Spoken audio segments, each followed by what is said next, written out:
फालतू बात तो राहुल गांधी करते ही रहते हैं। अब तो सुप्रीम कोर्ट ने भी कह दिया कि चुनाव आयोग का अधिकार है। अगर 7.9 करोड़ में से लगभग 7.5 करोड़ लोगों ने पूरा भर दिया तो इनको परेशानी क्या है? ये राहुल गांधी को कोई चिट पकड़ाता है। और आज मैं कहना चाहता हूं, राहुल गांधी एक गाली देते हैं फिर भाग जाते हैं। राफेल में उठाए, सुप्रीम कोर्ट ने कुछ गड़बड़ी नहीं पाया।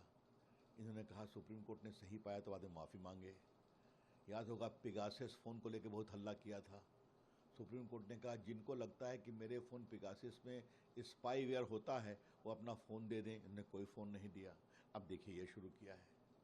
चुनाव आयोग बार बार कह रहा है कानून के मुताबिक आप एफिडेविट पर अपनी बात कहिए, ताकि अगर गलत पाया गया तो कार्रवाई भी तो होगी ना।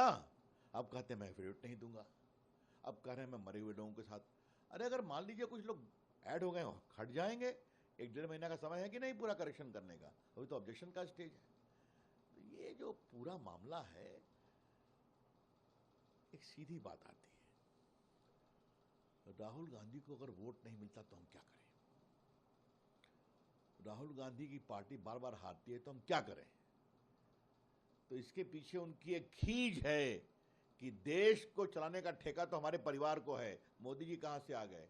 तो राहुल गांधी जी, मोदी जी और भाजपा भी लंबा चलेगी। सोनिया गांधी का नाम जब उनको नागरिकता नहीं मिली उससे पहले वोटर लिस्ट में आया था। ये गंभीर सवाल है, उनको सफाई देनी चाहिए। देश का कानून स्पष्ट है, वोट वही देगा जो भारत का नागरिक होगा।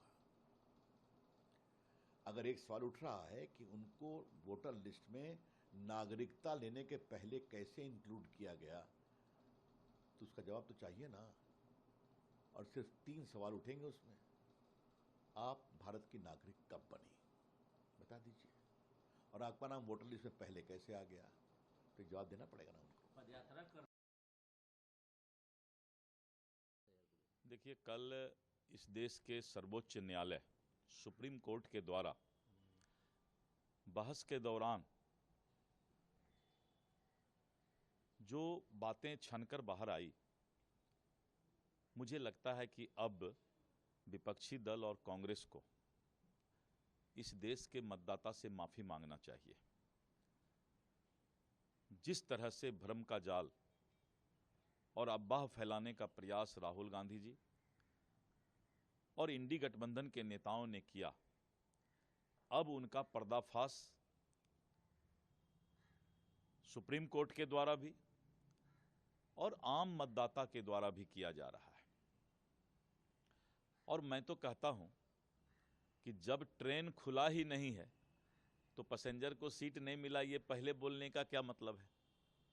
1 सितंबर तक दावा आपत्ति, किसी का भी नाम जोड़ना हटाना, और हर चीज के लिए चुनाव आयोग ने अपना दरवाजा खोल कर रखा है।